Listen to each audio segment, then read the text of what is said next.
I am the eldest of 3 siblings, and of course as we moved house to house, I got the basement bedroom most times. I was fine with this being the eldest, this let me have privacy.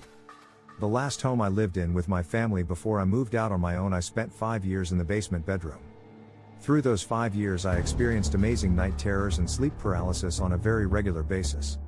There were a few incidents where I would wake up and the closet on the far side of the room would be open just a crack.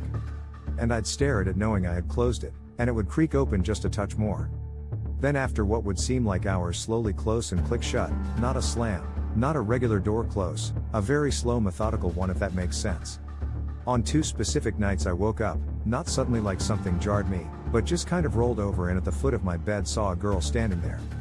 She looked very young, black hair, dark dress, and she did not move, didn't make a sound, and I never could make out a face.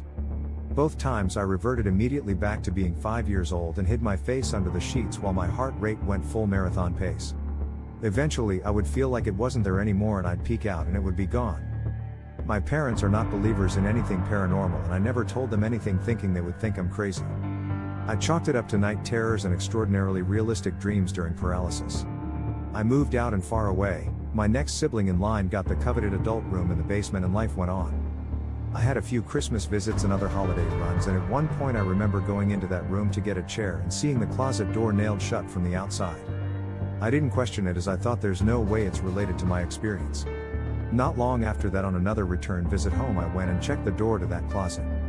The nails were gone, but in place was a padlock, and there was clearly bundles of sage/sweetgrass hanging above the closet and above the only exterior window in. I worked up the nerve to ask my mom what's the deal with the basement, and she reluctantly told me that my brother had seen things come in and out of the closet, and that he had a girl appear beside his bed and terrorize him on several occasions. Now, no joke, I still haven't told them what I saw because I don't want them to have to move or be bothered with their basement over this. They are both retired, all kids have moved out, and they seem happy. They have also since gutted and renovated the whole basement. I've stayed there a few times now with my wife and nothing has happened. TLDR, basement bedroom growing up is either haunted or has some environmental thing going on in it to cause night terrors in more than just me.